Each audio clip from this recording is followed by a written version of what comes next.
नमस्कार, आरती न्यूज में आपका स्वागत है। इस वक्त हमारे साथ मौजूद हैं यानी यांश के मम्मी। आपके बैलेंस अभी खाते में कितना? सर 6,87,00,000 के आसपास। क्यों इतना रफ्तार क्यों है? रफ्तार कम क्यों है?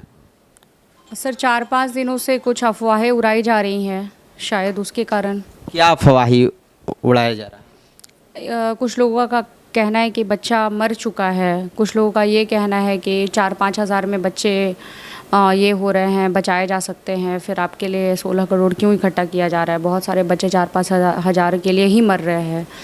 और भी बहुत सारी बातें हैं सर। अभी आलोक जी कहाँ हैं? अभी आलोक जी सर सरेंडर किए हैं। कहाँ सिलेंडर? वो रांची में। किस थाना के पहले से केस था? सर हमें ये सब कुछ नहीं पता। हमारी शादी 2014 में हुई है और उन्होंने सरेंडर किया, ये भी जानकारी मुझे दूसरे के थ्रू मिली है। जी, तो मुझे इस बारे में कोई जानकारी नहीं है। मेरा भी पूरा फोकस सर बच्चे पर है कि मेरा बच्चा कैसे भी बच जाए, कुछ भी हो जिसके कारण बच्चा बच जाए। सर लोगों का अफवाह बहुत हो रहा है कि वो सिलेंडर क्यों करना पड़ा, किसका दबाव से? सर मेरी उनसे बात नहीं हुई है, जैसा कि मैं आपको बता रही हूँ।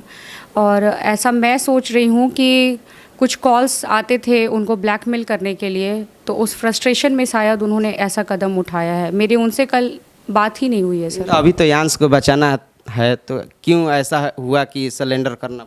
सर मैं आपको पहले भी बता चुकी हूँ, मुझे इस बारे में कोई जानकारी नहीं है सर। ये सबसे तो बड़ी बात है कि यांश को बचाना है, तो क्यों, किसका दबाव हो सकता है?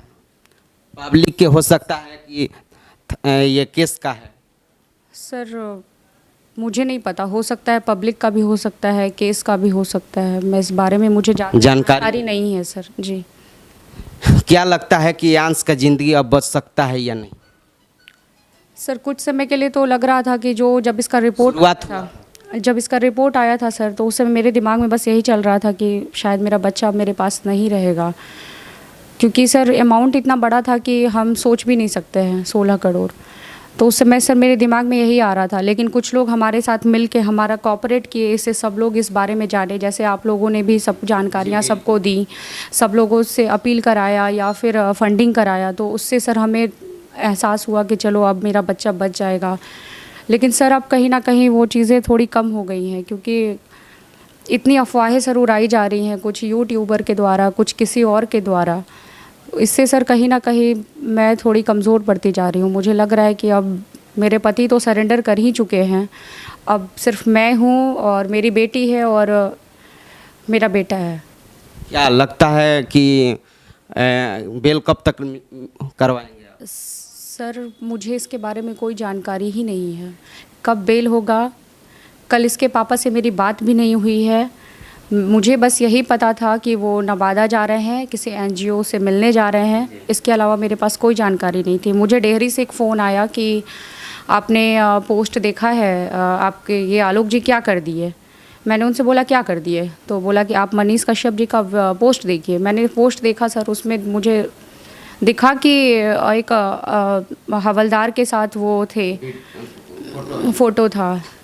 तो मैंने पूरी मनीष कश्यप वहाँ गए थे साथ में? सर मैं फ़ोटो देखकर ही जानी ये चीज़ें। मनीष कश्यप गए थे? हाँ, फ़ोटो देखकर सर मुझे लगा कि वो साथ में ही होंगे। मुझे इस बारे में सर कोई जानकारी नहीं, मुझे सिर्फ हस्बैंड के बारे में जानकारी थी कि ये एनजीओ से मिलने जा रहे हैं। जी ये बताइए, और कहाँ कहाँ से आपको उम्मीद है, लगता है भोजपुरिया समाज से? बिल्कुल सर, भोजपुरिया समाज से तो सर बहुत उम्मीद है, और वो लोग उम्मीद बढ़ा इसलिए भी है क्योंकि वो लोग सर हमारी हेल्प शुरू से कर रहे हैं। जैसा कि आप जानते हैं, अंकुश राजा जी, राकेश मिश्रा जी और भी बहुत सारे कलाकार हैं जो कि हमारे घर आए, बच्चे के लिए बहुत मेहनत भी कर रहे हैं। सारी पहुँच आए? नहीं सर, वो लोग नहीं आए। वो कल गोला रोड में उनकी शूटिंग चल रही थी, तो कल मैंने भी उनको कॉल किया, बातें भी हुई, उनके किसी असिस्ट पीए से बात हुई। उन्होंने बोला कि भैया 2 दिन में आएंगे, अभी उनका शेड्यूल काफ़ी बिजी है। हम तो ये भी बोले कि हम बच्चे को लेकर आ जा रहे हैं, आपके पास 10 मिनट 15 मिनट भी समय है तो आप समय निकाल। 1 किलोमीटर दूर है? बिल्कुल, इसलिए सर मैंने कहा कि मैं 5 मिनट में बच्चे को लेकर आ रही हूँ। तो उन्होंने बोला कि नहीं नहीं मैडम, बहुत भीड़ है, ये है वो है, मतलब 10 तरीके का बात किया। तो फिर भी मुझे बताया कि हाँ आएंगे, वो मिलने आएंगे। 2 दिन का टाइम दिया है सर ने कि 2 दिन में आएंगे। कौन कौन नेगेटिव फैला रहा है, कुछ बताइएगा। सर कौन कौन फैला रहा है ये तो मुझे नहीं पता सर। आप लोगों के पास भी कुछ ऑडियो जा रहा होगा, उस वही ऑडियो मेरे पास आया है। कुछ क्या पहले क्या करते थे आलोक जी? पहले सर इनका एक ऑफिस था, बस यही मुझे पता है। लोगों का कहना है कि आईटीआई में फ्रॉडगिरी। आईटीआई में फ्रॉडगिरी सर, आईटीआई तो अभी भी उनका चल रहा है, उसमें क्या फ्रॉडगिरी हो सकती नहीं है? है। तो सबके सामने है सर। आईटीआई में कोई क्या फ्रॉडगिरी कर सकता है? जो स्टूडेंट्स का एडमिशन होता है या फिर जो एग्जामिनेशन होते हैं सब आजकल ऑनलाइन हो गया है, उसमें कोई क्या फ्रॉडगिरी कर सकता है? वो तो सरकार के अंदर में आता है वो चीज़ें। क्या आपका डिहरी से कितने लोगों मदद की? डेहरी से सर बहुत लोग डिजिटली पेमेंट भी कर रहे हैं, 2-4 लोग आए भी थे जी। लोगों का कहना है कि डिहरी से कोई मदद नहीं। नहीं सर ये गलत बात है। डेहरी से अभी 3-4 दिन पहले ही कुछ लोग आए थे, अभी भी आए हैं और अभी भी सासाराम से आए हुए हैं सभी लोग आ रहे हैं। जी। अभी जस्ट आप शायद बात भी करना चाहते हैं तो कर लीजिए, वो बाहर बैठे हुए भी होंगे शायद। देखिए, ये मैडम को कहना है कि कुछ लोग नेगेटिव फैला रहे हैं, यानी गलत आप न सोचिए और यांश को बचाना है। कैमरामैन सहयोगी के साथ मैं मनीष कुमार, आरती न्यूज़ लाइव, पटना, बिहार।